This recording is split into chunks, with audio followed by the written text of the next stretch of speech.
રાજકોટ જિલ્લાના ઉપલેટા નગરપાલિકા દ્વારા ગેરકાયદે દબાણો સામે લાલ આંખ કરીને કડક કાર્યવાહી હાથ ધરવામાં આવી છે। શહેરના ભાવનીનગર વોકેળા કાંઠે લાંબા સમયથી ખડકાયેલા ગેરકાયદે દબાણો પર પાલિકાના બુલડોઝર ફરી વળ્યા છે।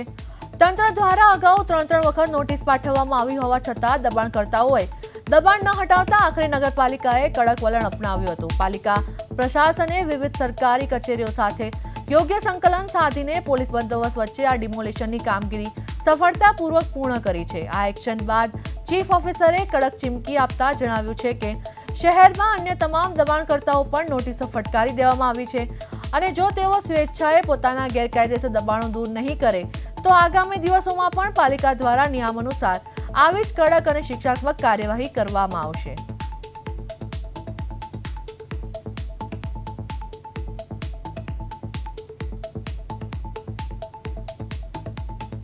નગરપાલિકા દ્વારા તારીખ 3/6/2026ના રોજ ભાવનગરમાં વોકળાના કાંઠે આવેલું ગેરકાયદેસર દબાણ છે એ દૂર કરવામાં આવેલ હતું। આ શખ્સને અગાઉ ઉપલેટા નગરપાલિકા દ્વારા 3 વાર નોટિસ આપી અને જાણ કરવામાં આવેલ હતી કે આપનું જે ગેરકાયદેસર દબાણ છે એ સ્વેચ્છાએ દૂર કરવું। અરજદાર આ ઉપરાંત જે તે શખ્સ દ્વારા દબાણ દૂર કરવામાં ન આવતા ઉપલેટા નગરપાલિકા દ્વારા એ